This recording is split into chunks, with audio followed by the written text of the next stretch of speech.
Sure. Ken called me a guardian. In a way, he's right. I am a guardian, so to speak. I consider myself more as an activist and environmentalist, watershed watchdog. So I have my own group called Friends of Lake Chabot. I started about 12 years ago because I had a strong interest in water quality, recreational fishing, things like that. Through time, I've learned a lot of things about Lake Chabot. So we're going to start right there, time, history. Anthony Chabot built this lake in the 1870s. Anthony Chabot built Lake Chabot in Alameda County in the 1870s. He built pulp mills, he built sawmills. He was one heck of an entrepreneur. He's known as the water king here in this area. He did a lot of stuff. So we're at Dan Foley Park. This is the Greater Vallejo Recreation District, and that came about in 1940. Before this was a park, this became a park in about 1944, 1945. Before it was a park, it was a rod and gun club. Before that, it was if I'm not mistaken, a dairy, the Foley Brothers Dairy, going back to the 20s, the 1910s. Maybe there's cattle there. So he built this lake. It's about 55 surface acres. A long time ago. Interesting story is they built a reservoir and then they tried to figure out how to get water to the city. He couldn't get any pipes to get the water to the city, so he created his own, another industry, and he manufactured pipes to carry water. And the way I researched it was after about 3 years, the pipes started leaking. They had some metal in them, so they realized there was some issues with the water. Having said that, early 1900s, we all have mercury in one form or another, thermometers, other things. Up there on that hill is a mine called St. John's Mine. This is where they get mercury from. It's a cinnabar mine. And they mined it for many, many years.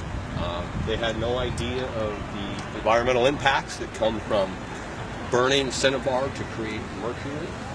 Fast forwarding, I had the water tested here several years back. We failed the test for mercury. So they shock the lake, they gather fish, they cut them open, they test the tissue, and they have mercury in them. That's good and bad. We don't have health warnings for a reason. You'll see we have health warnings posted for blue-green algae. Something you want to take serious. Don't bring your dogs out. You know, if you're out there getting wet, be sure you wash up later. So, beautiful lake, but it has its issues. You know, it's been here over 100 years. Interestingly enough, it gets zero maintenance and zero management. So for me as an environmentalist, that's always bothered me. I'm curious why we, the city, take better care of empty parking lots we have instead of this lake. So that's something I still work on to this day, is watershed management. It takes a while to get there. So you guys know what that's called over there? Discovery Kingdom. Used to be Marine World. They came here in the 1990s, I think. So they used to do a water ski show out here. And so we had some dam issues in the past, too. In the 1980s, if you were unfortunate enough to live below the lake, the media once reported that the dam might break. So they evacuated that down below. So we've had some issues with water overflowing the dam.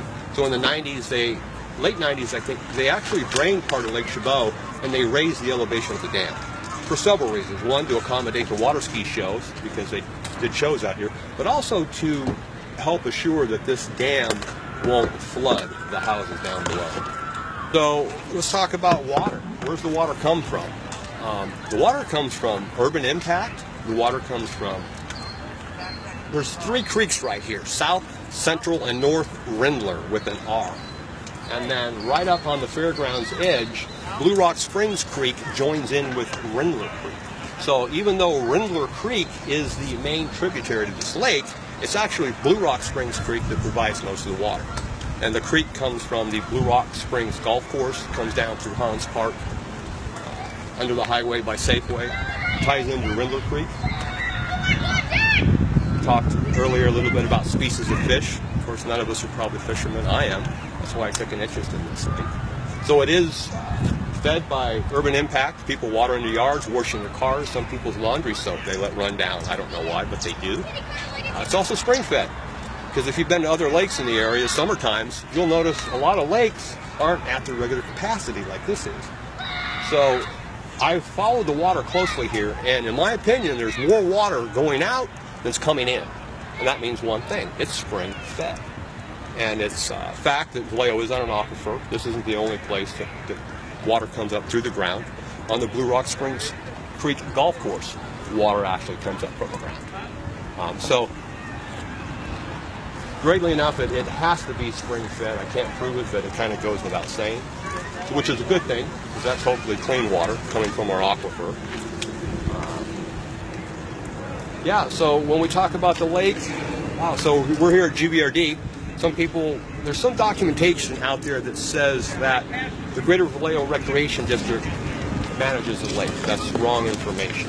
That was created through an EIR and they're wrong. The GBRD is responsible up to the shoreline. That ends. Discovery Kingdom's responsibility ends at their shoreline. This is City of Vallejo property. It's public property because it is City of Vallejo property. Nobody manages the water, as much as I wish they would and others do.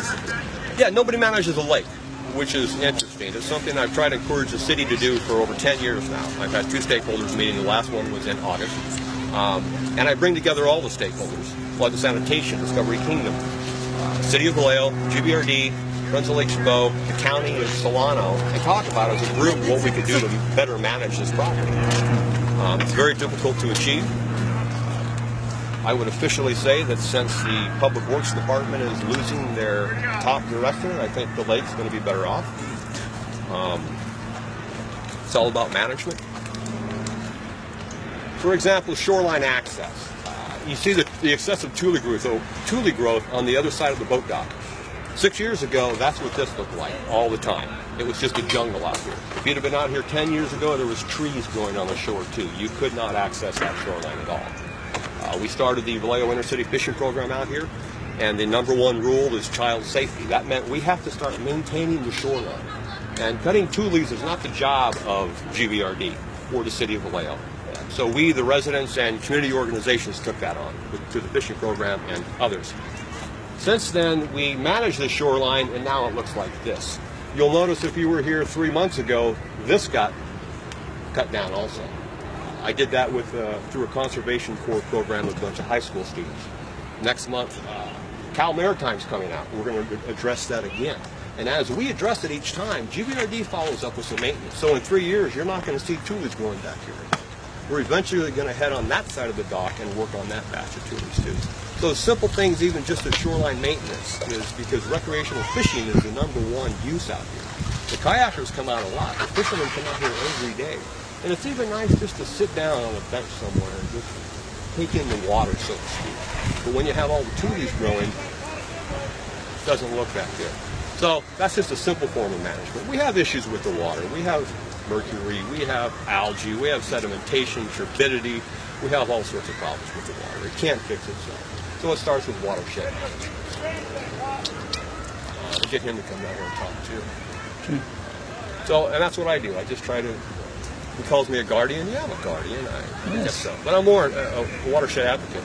You know, I'll stand in front of a truck or I'll take NBC over there and say what has to be said. So that's all I got. But there's a lot to learn here. The more years you spend taking an interest in trying to make better this watershed, the more you learn. It's interestingly enough. So the 1990s, the early 90s, Marine World came here. They're Discovery Kingdom now. Okay. So after they were here 4 or 5 years, the city sold them that property. The city made a mistake when they sold the property. There's multiple parcels attached to that land. One of those parcels is under the lake. So right now, Discovery Kingdom owns half of the land underneath the water. So it's going to take water attorneys to figure that out. But bottom line is what we need as a community, we need the lake back to be public property, to be city property. And that's something I'll address in the future too, but I don't know how you do it. But that's a mistake the city made. They admitted it. So Discovery Kingdom owns actually half of the land under the water. So, and when we use the water, it is public access. But you know, there's rules. There's a master lease. The City of Vallejo, GBRD, and Discovery Kingdom have a lease agreement that says GBRD can use this water and Discovery Kingdom can use the water. Yet no one manages. GBRD does an annual fishing program, age 5 to 15. It's free, going on 15 years now. 8 years ago, I started the Vallejo Inner City Fishing Program. That's where, through the Fish and Wildlife Department and the Rotary Club and the district. So on Thursday, we bring in a couple thousand pounds of trout and catfish. We set up nets, we put them in the netted area. On Saturday, we have the Inner City Fishing Program, where we teach the kids how to fish. We set up stations out here. We teach them how to tie knots. We teach them about why you don't litter. We teach them ethics and safety. We teach them how to cast. And then they go to the rigging station and they learn how to tie their own knots and stuff, and they come down and they catch fish. And then they take them over to the cleaning station, and we clean the fish for them, and they take them home and eat them. And then when that's done at noon, we pull the nets. Then on Saturday, there's a GVRD fishing program. It's free, again. You know, we don't have the clinics, but it's more of a family thing. You know, parents have to come. So it's just another way that we utilize the lake for the benefit of the public. You know, and then the Kayak Club started years back. They found Lake Chabot. So ultimately, fishermen use it every day. You guys have hijacked it pretty good. It gets used quite frequently through the Kayak Club, which is fine. I mean, you cleanups, you do cleanups out here. This is an official coastal cleanup stop now. Thank you, Steve. It's great. I think it's certainly deserving. Yeah, they told me years back, well, they already do the park. Well, the lake's different than the park. The lake is its own body and deserving of its own recognition and attention, right? So the Kayak Club brings several good things to this. They do a lot of cleanup out here. Thank you.